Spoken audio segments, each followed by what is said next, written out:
Fikir vereyim. Vəziyyətə bax.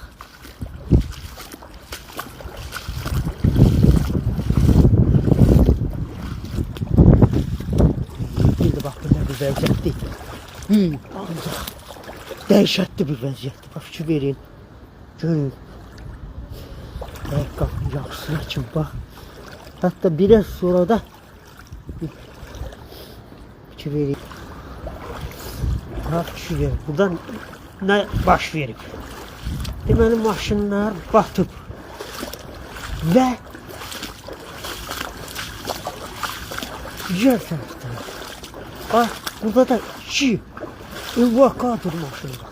Fikir verin. Evakuatorlardan nəyə gəlib maşınları çıxartmalı? Görürsünüz maşın. Onlar da gəlib batdı. Bax bu xətti təzə çəkmişdi.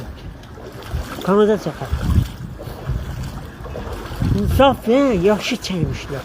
Ama karşı tarafta olduğu tarafta ben geldiğimde birinci tarafta deməli su gəlib bu şişə doldu da. Bu şişədə kilit vəziyyətinə düşür. Fikir verin bak gəlin bak evakuator görürsünüz. Size 2 tane evakuator göstereceğim bak. Biri burada bakın. Bak evakuator gelip maşını xilas eləmə bak. Şimdi böyle vəziyyətdir bak.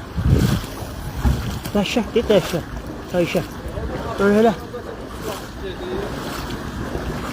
Aşağıya doğru da metroya tərəf. Hara. Böyle de böyle gedir aşağı doğru. Bak fikir verin. Görürsünüz. Bak. Çəkikləri yoldur. Bak. Görürsünüz. Fikir verin. Bak. Şimdi bak bu da baba gelmişti. Xilas eləməyə də bak fikir verin. Gelmişti xilas eləməyə.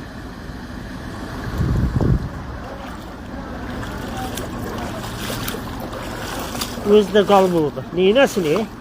Çıxılmaz vəziyyətə qalır. Baba. Digər evakuatorda baba burada. Fikir verin.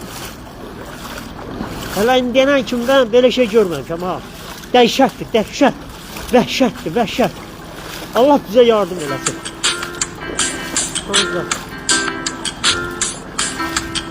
Ancaq Allah bize yardım eləsin.